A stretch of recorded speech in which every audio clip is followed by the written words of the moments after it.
दोस्तों आज है 7 अप्रैल। ये वैश्विक स्वास्थ्य दिन के तौर पर मनाया जाता है। लेकिन ये क्यों मनाया जाता है? तो इस दिन WHO इस ऑर्गेनाइजेशन की नींव डाली गई थी। ये ऑर्गेनाइजेशन ऐसी है कि पूरे विश्व में आरोग्य की समस्याओं के लिए काम करती है। पूरे देशों के जो सदस्य हैं इस ऑर्गेनाइजेशन में होते हैं और जहाँ जहाँ स्वास्थ्य पूर्ति के लिए काम करने की ज़रूरत होती है वो पूर्ति करने के लिए ऑर्गेनाइजेशन मदद करती है। और इस ऑर्गेनाइजेशन की नींव इस 7 अप्रैल को डाली गई थी। इसीलिए आज का दिन है वैश्विक स्वास्थ्य दिन। और इसी WHO ने आरोग्य के लिए एक व्याख्या की थी। जैसे आपको कोई डिसीज नहीं है तो आप स्वस्थ है ऐसा मानना गलत है, बल्कि आपकी शारीरिक स्थिति, आपकी मानसिक स्थिति और आपकी सामाजिक स्थिति अगर आरोग्यपूर्ण है तो ही आप स्वस्थ हैं। ये व्याख्या है WHO की।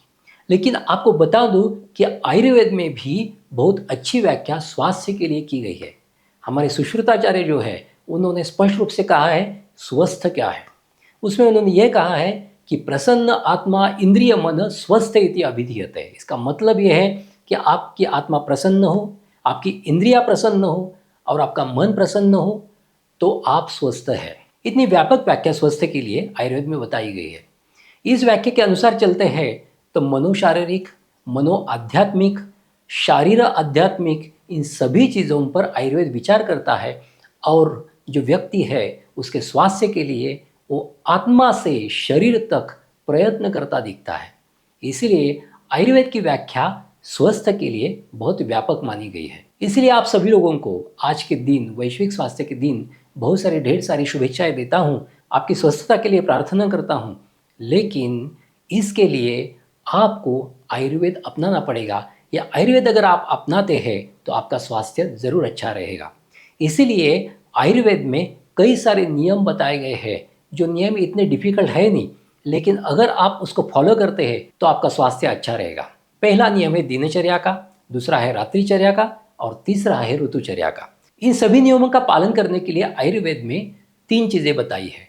एक तो है दिनचर्या, जैसे आप सुबह उठने से रात को सोने तक क्या क्या आचरण करते हैं, क्या क्या आचरण करना चाहिए, इसका जो परिपाठ आयुर्वेद में बताया है उसे कहते हैं दिनचर्या। रात्रिचर्या में रात्रि के वक्त आपका आचरण कैसे होना चाहिए इसके लिए आयुर्वेद में बताया गया है।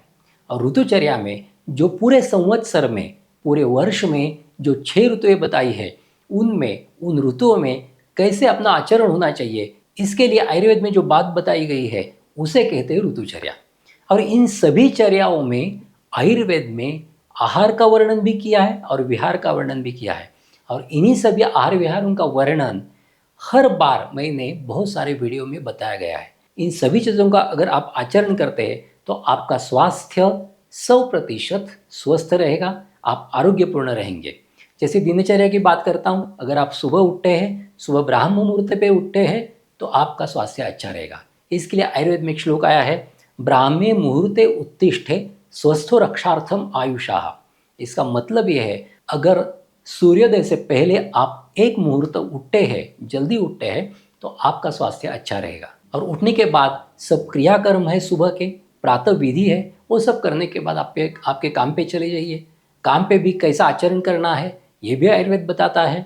फिर आपका खाना कब होना चाहिए, खाना कब खाना चाहिए, कितना खाना चाहिए, इन सभी विधियों के बारे में, सभी नियमों के बारे में आयुर्वेद ने बताया है। और सभी नियम मैं बार बार बताता आया हूँ।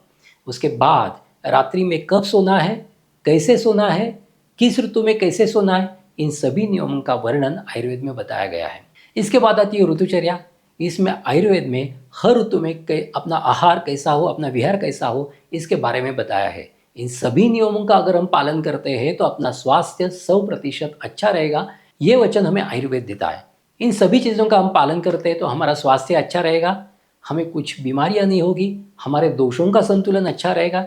इन सभी चीज़ों का पालन कीजिए और अपना स्वास्थ्य बनाए रखिए। इस वैश्विक स्वास्थ्य दिन के शुभ अवसर पर आप सभी को स्वास्थ्य के लिए बहुत ढेर सारी शुभकामनाएं देता हूँ। फिर मिलेंगे एक नए वीडियो के साथ। तब तक स्वस्थ रहिए, मस्त रहिए। धन्यवाद।